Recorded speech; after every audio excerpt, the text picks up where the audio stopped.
Hello Virgo, welcome to Arya Angelica guidance. I hope आप सब अच्छे होंगे, अपने लाइफ में सब बढ़िया कर रहे होंगे, अपना ध्यान रख रहे होंगे। आज मैं फिर आपके लिए रीडिंग लेके आई हूँ और हम देखने वाले हैं हु विल यू मैरी। आइए देखते हैं। Universe please guide Virgo. Universe please guide Virgo. Let's सी आपकी लाइफ में कौन आने वाला है। शिवलरी वर्गो, आपके लाइफ में कैसा पार्टनर आने वाला है। मेल और फीमेल से फ़र्क नहीं पड़ता भाई, ये जो भी है ना, ये आपके लिए सरप्राइजेस लाना, ठीक है। आपको मतलब किसी तरीके से सरप्राइज करना, ठीक है। उसको अच्छा लगेगा, प्यार जताना अच्छा लगेगा। हो सकता है इसका तरीका हो गया गिफ्ट्स दे के प्यार दिखाना, प्यार जताना, या आपके लिए कुछ कर देना, छोटा कुछ एफर्ट्स करना अलग से, ठीक है। आपको सरप्राइज, जैसे मैंने बोला सरप्राइज वगैरह देना, तो वो उसको अच्छा लग सकता है। तो उसका प्यार जताने का तरीका ऐसा है, पर वो आपसे क्या एक्सपेक्ट करेगा ये भी बता देती हूँ। अगर वो आपके लिए ये सब चीज़ें कर रहे हैं ना, तो वो एक्सपेक्ट करेगा कि आप इस चीज़ को, उसको थैंकफुल होगे, ग्रैटिट्यूड दिखाओगे, ना कि आप उसकी चीज़ों को इग्नोर करोगे। अगर आप ऐसा करते हो तो वो उसको फील होगा बहुत ज़्यादा, क्योंकि वो इंसान ऐसा है कि उसको वो आपके लिए कुछ ना कुछ ऐसा करता रहेगा, पर थोड़ा बहुत एक्सपेक्ट कर सकता है आपसे कि आप भी शायद उसके लिए कुछ करो। ये एक ह्यूमन नेचर है, ठीक है। तो एक्सपेक्ट भी कर सकता है और ये भी एक्सपेक्ट कर सकता है कि आप शायद उसकी चीज़ को अप्रिशिएट करोगे। कि जैसे मान लीजिए अगर वो आपके लिए रोजेस भी लेकर आता है, तो वो ये एक्सपेक्ट करेगा कि आप कहोगे वाओ, आपने मेरे लिए ये किया, थैंक यू सो मच। ऐसा करके ये दिखाओगे कि आप कितने ज़्यादा थैंकफुल और कितना ग्रैटिट्यूड शो कर रहे हो, कि उसको अच्छा लगा, आपको अच्छा मतलब आपको अच्छा लगा उसने ये किया। तो उसको लगेगा कि यार मैं मोटिवेटर हूँ, मुझे मैं और कुछ अच्छा करूँगा इसके लिए अब, ठीक है। और वही आपने कहा फिर से रोज़ ले आए, रख दिया किनारे। हाँ ठीक है, अच्छा है, ओके। वो उसकी जितनी भी वो ये जो वो करता है ना, बहुत एक्साइटेड होके करेगा आपके लिए कि इसके लिए मुझे ये करना है, ये गिफ्ट ले जाना है, वो करना है। और वो चीज़ अगर आपने वो एक्साइटमेंट उसके लेवल की नहीं दिखाई, जो कि पॉसिबल हो सकता है कभी ऐसा हो कि ना भी हो पाए, तो उसका ये देख के दिल टूट सकता है, ठीक है। थोड़ा नाजुक हो सकता है उसका दिल, ठीक। थोड़ा सा ध्यान रखिएगा।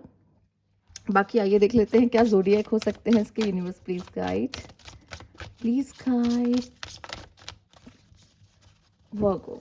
Let's see. Okay okay, Virgo आ गया, दोनों अगेन अर्थ एलिमेंट आए हैं यहाँ पर। पहले भी ऐसा रीडिंग में हुआ है। तो यस, फाइनेंशियली ये पर्सन जब आपकी ज़िंदगी में आएगा तो आप अबंडेंस की एनर्जी लेकर आएगा। प्लस साथ ही साथ ये पर्सन बहुत ज़्यादा हार्ड वर्किंग होगा, ठीक है। और बहुत मदर एनर्जी आप देखोगे, बहुत प्रोडक्टिव, ठीक है। खाली बैठना इसको नहीं आता, टाइम वेस्ट करना नहीं आता। पर ये पर्सन ऐसा भी होगा जो बहुत ज़्यादा, कहते हैं ना कि फैंटेसी में रहता हो, जो fairy tale, see the fantasy and the fairy tale दोनों ही शिवलरी की चीज़ों को पूरा करते हुए दिखाई दे रहे हैं, मतलब मैच करते दिखाई दे रहे हैं एनर्जी को। क्योंकि वो उसकी फैंटेसी है ना, राजकुमार वाली, राजकुमार आएगा या राजकुमारी है, ठीक है। तो वो अपने प्रिंस के लिए ऐसा करेगी या प्रिंसेस के लिए ऐसा करना है, तो समथिंग वो इस दुनिया में रहने वाला इंसान हो सकता है, हो सकती है, जिसकी वजह से उसकी एक फैंटेसी वर्ल्ड होगा। तो ये डे ड्रीमिंग करना, ठीक है।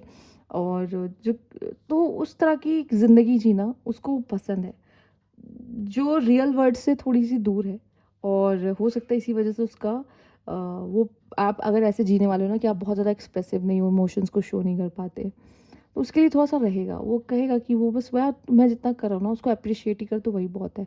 वो आपसे ज़्यादा कुछ नहीं चाहता, बट एक एक्सपेक्टेशन रखिएगा कि अगर मैं कर रहा हूँ तो शायद वो भी। उसकी लव लैंग्वेज एक्चुअली यही है, एक्सप्रेसिव, साथ ही साथ तोहफ़े देना, गिफ्ट देना, सरप्राइज़ेज़ देना, ये उसकी लव लैंग्वेज है, ठीक है। अब आप उसके लिए क्या करते हो ये भी बहुत मायने रखेगा, ठीक है। अगर ये पर्सन बहुत पॉसिबल है कि मनी ओरिएंटेड, करियर ओरिएंटेड हो सकता है, ठीक। आइए देख लेते हैं। पर आप टॉरस अगर एनर्जी थोड़ी सी भी कैरी कर रहा है तो उसमें रोमांस आप देखोगे, ठीक है।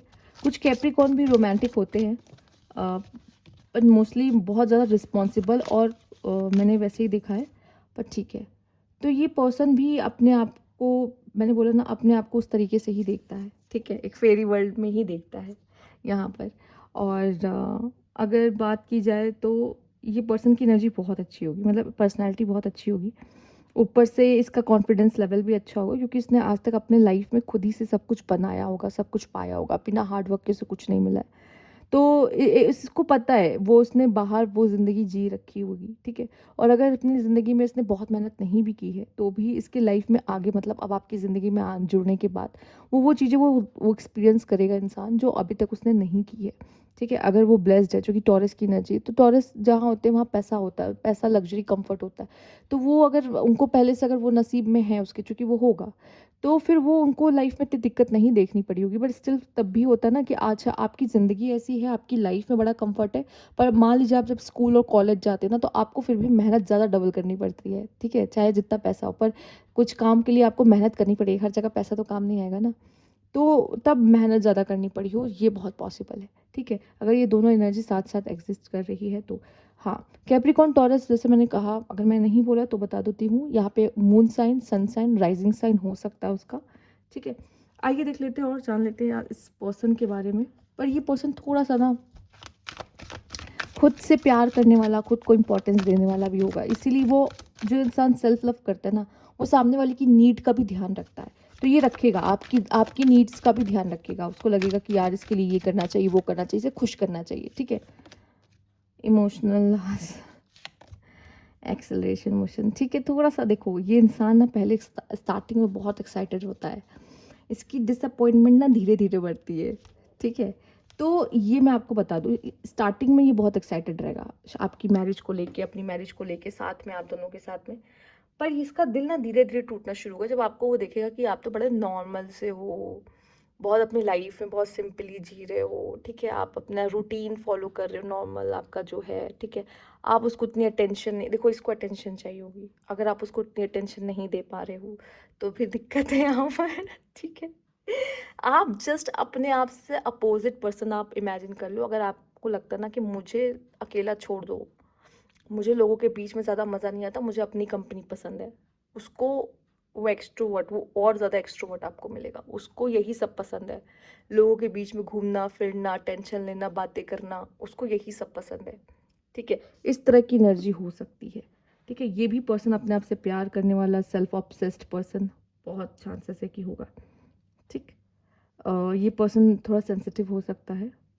पर आप दोनों की जो एनर्जीज़ है, आप दोनों का प्यार है, वो धीरे-धीरे ग्रो करेगा इस कनेक्शन में, ठीक है?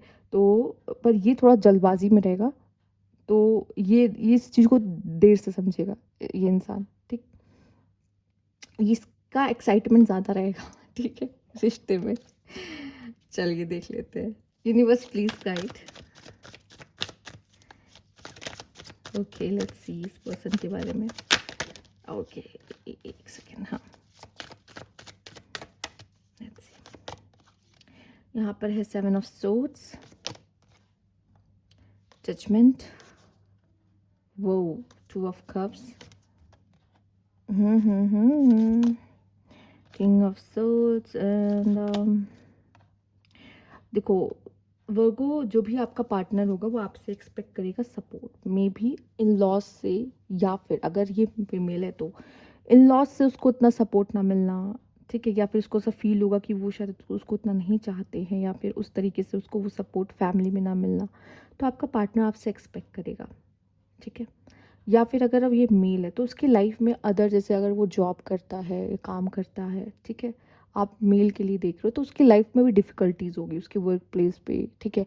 उसके एनिमीज़ ज़्यादा होंगे, उसके लाइफ में उसकी फैमिली वाले भी कभी-कभी प्रॉब्लम्स क्रिएट करने लग जाते हैं, तो वो भी हो सकता है। पर प्रॉब्लम क्रिएट करने वाले लोग होंगे, ठीक है? उसको नापसंद करने वाले और उसकी लाइफ में डिफ़िकल्टीज़ पैदा करने वाले लोग होंगे, ठीक है? तो उसमें वो आपसे कुछ एक्सपेक्ट कर रहा होगा कि ये इंसान मेरा साथ देगा उस बुरे समय में, जब मेरा कोई साथ ना दे रहा होगा, तो ये इंसान मेरा साथ देगा, ठीक है?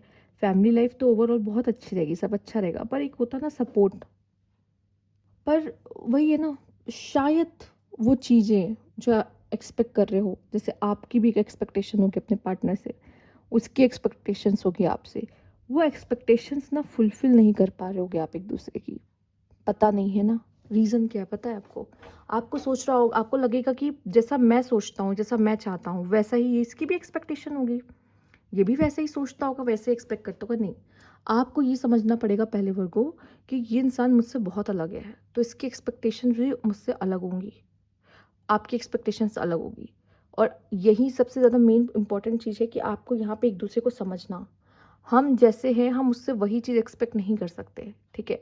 जैसे मेरी लव लैंग्वेज कुछ और है, तो मैं ये नहीं चाहूँगी कि मैं जैसे प्यार जताता हूँ, ज़रूरी नहीं वो भी वैसे ही प्यार जताए। और प्रॉब्लम यही हो जाती है कि हम सोचते जैसा मैं कर रहा हूँ, जैसा मैं प्यार जताता हूँ, वैसे क्यों नहीं जताता ये?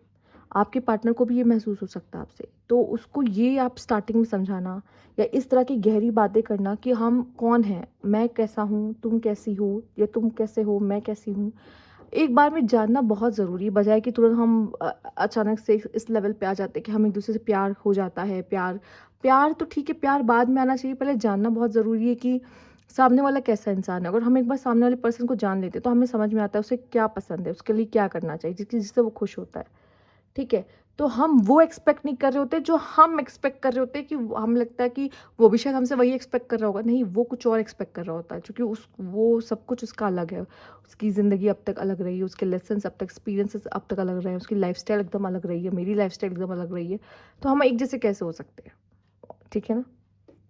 तो यहाँ आती है सबसे ज़्यादा रिस्पॉन्सिबिलिटीज़ और अंडरस्टैंडिंग। तो ये चीज़ें, अंडरस्टैंडिंग सबसे ज़्यादा बिल्ड करना बहुत ज़रूरी है। एक्सपेक्टेशंस रहेंगी, रिलेशनशिप है, ऑब्वियस है, फुलफ़िल करना पड़ेगा एक दूसरे की और समझना पड़ेगा। प्यार भी रहेगा, 2 ऑफ कप्स है, पर प्यार में दरार क्यों आएगी?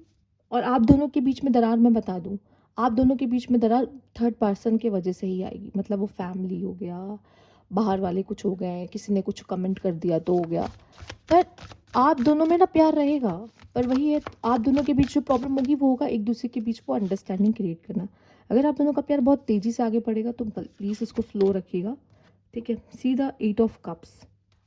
ठीक है, एंड या 8 ऑफ सोर्ड्स, एंड यहाँ पर okay, exploring and promising and thoughtful and progressive. See, ये जो कनेक्शन है ना, आपको सोचने पे दोबारा मजबूर कर देगा। ऐसा नहीं होगा कि आप एक दूसरे को पसंद नहीं करते, ऐसा नहीं होगा कि आप एक दूसरे को चाहते नहीं हो, पर आपको एक दूसरे को समझ नहीं पाओगे। प्रॉब्लम यही होगी, देखिएगा। अगर आप दोनों में क्लैशेस हो रहे हैं, अगर आप दोनों में सेपरेशंस आ रहे हैं, तो रीज़न भी सिर्फ यही होगा कि हम एक दूसरे को समझ नहीं पा रहे हैं। ठीक है, और सबसे ज़्यादा ज़रूरी है, पहले अपने इंसान को पढ़ना सीखो कि वो क्या है, वो कैसा है। अगर नहीं पढ़ोगे तो नहीं समझ पाओगे वो कैसे सोचता है, कैसे देखता है। हमेशा वही एक्सपेक्ट करोगे जो आपको लगता है आपकी नज़र से सही है, और उसका नज़रिया देखोगे ना तो वो भी आपको सही लगेगा, लेकिन अब हम उसका नज़रिया देखते कहाँ हैं, हमें लगता है हम ही सही हैं। ठीक है, तो हो सकता है कि ऐसा हो कि ब्लॉकेजेस क्रिएट हो। दूसरा, अगर आपका पर्सन या आप दोनों में से कोई भी किसी और की बातों के इन्फ्लुएंस में आए तो भी दिक्कत हो सकती है। जैसे आप किसी की बातों के इन्फ्लुएंस में आ गए, आपका पर्सन किसी की बातों के इन्फ्लुएंस में आ गए। बातों का मतलब कभी कभी फैमिली की इन्फ्लुएंस हो जाती है, दोस्तों की इन्फ्लुएंस हो जाती है, या किसी की भी हो सकती है। उसकी वजह से भी दिक्कत आ जाती है कि हमें लगता है कि शायद सामने वाला ही गलत है, क्योंकि जो हमारे लोग होते हैं वो हमें कहते हैं हम सही हैं। वो कभी नहीं कहेंगे सामने वाला गलत है, क्योंकि उनको हमारी नज़र में अच्छा रहना है। तो वो आपको वही बताएंगे कि वही गलत है। ठीक है, पर आपको अपना माइंड नहीं बंद करना। आपको, जब आप इतने डिटेल ओरिएंटेड होते हो तो थोड़ा डिटेल में चीज़ों को थोड़ा सोचा करो, इन चीज़ों को भी डिटेल में सोचा करो। पर कभी कभी आप इतनी चीड़ फाड़ कर देते हो ना, डिटेल में इतना चले जाते हो, तो आपको अंजाम, आपका कंक्लूजन क्या निकलता है, ना ही करना अच्छा है या दूर ही चले जाना अच्छा है। तो ये भी कोई सोल्यूशन नहीं होता कि उस चीज़ से भाग जाना ही एक अच्छा सोल्यूशन है। या आपको ऐसा लगने लगता है कि मुझ पे भारी हो रहा है, मैं नहीं संभाल पा रही या मैं नहीं संभाल पा रहा भी।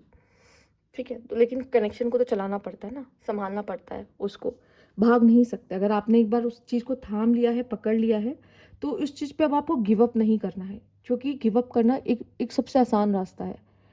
ठीक है, पर लेकिन उसके बाद का जो दुख होता है ना, वो भी आप नहीं झेल पाओगे, वो और भी ज़्यादा ट्रॉमेटाइज होता है। बेटर है कि उस सिचुएशन को ठीक करो, उस सिचुएशन पे बस वर्क करो। ठीक है, इस पे ध्यान दो।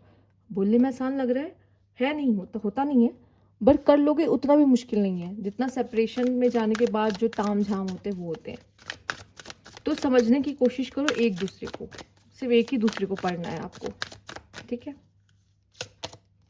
Tenderness, okay, having a gentle spirit and being able to care deeply सबसे ज़रूरी है, और सामने वाला पर्सन आपकी केयर करेगा, लिख के ले लो। वर्गो, आपको भी अपना प्यार और केयर दिखाना, और मुझे पता है वर्गो केयरिंग होते हैं। तो ये चीज़ें ना कभी ख़त्म नहीं होनी चाहिए एक दूसरे के लिए। Back and fourth, changing your mind and being confuse emotionally, यही प्रॉब्लम बनता है। माइंड चेंज करना आपका भी हो सकता है, उसका भी हो सकता है, और रिलेशनशिप में या तो इमोशनली कंफ्यूज, समझ नहीं आएगा क्या करूँ, कैसे हैंडल करूँ, इस सिचुएशन को कैसे हैंडल करूँ। जब ये सिचुएशन को कैसे हैंडल करूँ ना, आप कुछ नहीं करते, आप चुप हो जाते हो, साइलेंट हो जाते हो, आपको नहीं समझ में आता क्या करूँ। ठीक है, तो यही सब चीज़ें सीखनी ना। हो सकता है आपके पार्टनर चाहता आप मनाओ और आप साइलेंट हो गए, चुप हो गए, किनारे हो गए, पर वो तो कह रहा है कि भाई ये आके मनाएगा, मैं तो वेट कर रहा हूँ ये कब मनाए। पर ये है कि चुप हो गया, चुप होके बैठ गया। भाई तुम डर के मारे चुप होके बैठ जाओगे, या तुम ये कंफ्यूज होके चुप होके बैठ जाओगे, भाई मुझे करूँ, मैं करूँ क्या, करूँ क्या। ठीक है, चलो तुरंत नहीं जा रहे अगर मनाने, बाद में तो जाओगे मनाने, छोड़ थोड़ी दोगे। ठीक है, उस समय के लिए समझ नहीं आ रहा, चलो मान लिया आपको लग रहा है कि हो सकता है उसको स्पेस चाहिए, या हो सकता है अभी वो गुस्से में है तो मुझे उसके पास नहीं जाना चाहिए। भाई गुस्सा तो शांत होगा कभी या कभी, या उसका स्पेस तो खत्म होगा ना। कितना स्पेस लेगा, क्या हमेशा के लिए सेपरेट होकर स्पेस लेना चाहता है क्या? नहीं ना, कुछ देर के लिए स्पेस लेगा, उसके बाद क्या है, मनाओ, बात करो। ठीक है, अगर तुम्हें चुप होना आता है तो फिर बोलना भी आना चाहिए कुछ जगहों पर, नहीं तो नहीं कर पाओगे या नहीं कर पाओगी। सुन लो, ठीक है, लड़कियां तो कर लेती, लड़कियां वर्गो तो बहुत अच्छे से मैनेज करती चीज़ों को, वो मुझे मुझे तो उन पर कुछ वही नहीं है। पर जो बॉयज़ हैं उनके साथ दिक्कत क्या होती है ना, उनको जो फीमेल मिलती है ना वो बहुत ही ज़्यादा स्ट्रॉन्ग फीमेल होती है।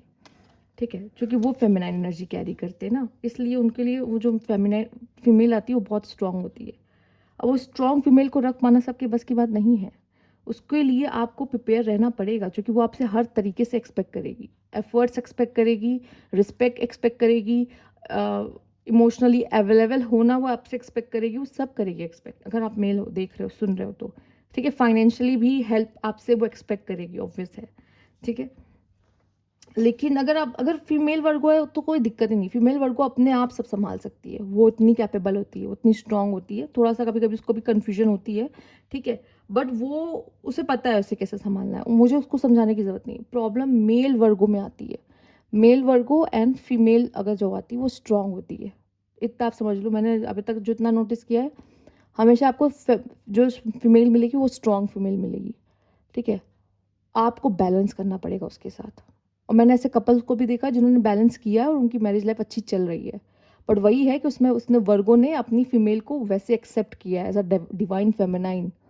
ठीक है, सुनता है उसकी, तो उसकी गृहस्थी चल रही है, मैं देखती हूँ। ठीक है, तो ये बहुत ज़रूरी है। और जहाँ ईगो आ गया ना, मैं क्यों झुकूँ, मैं तो सिग्मा हूँ, वहाँ आप ले डूबोगे। ठीक है, यहाँ फाइन रोमांस है, ठीक है, प्रॉमिसिंग है, हमेशा ज़िंदगी भर साथ निभाना है, साथ में बूढ़े होना है, यही ब्यूटीफुल है। ठीक है, साथ में बूढ़े होना, ज़िंदगी जीना Virgo. And power balance, have mutual respect and share responsibilities.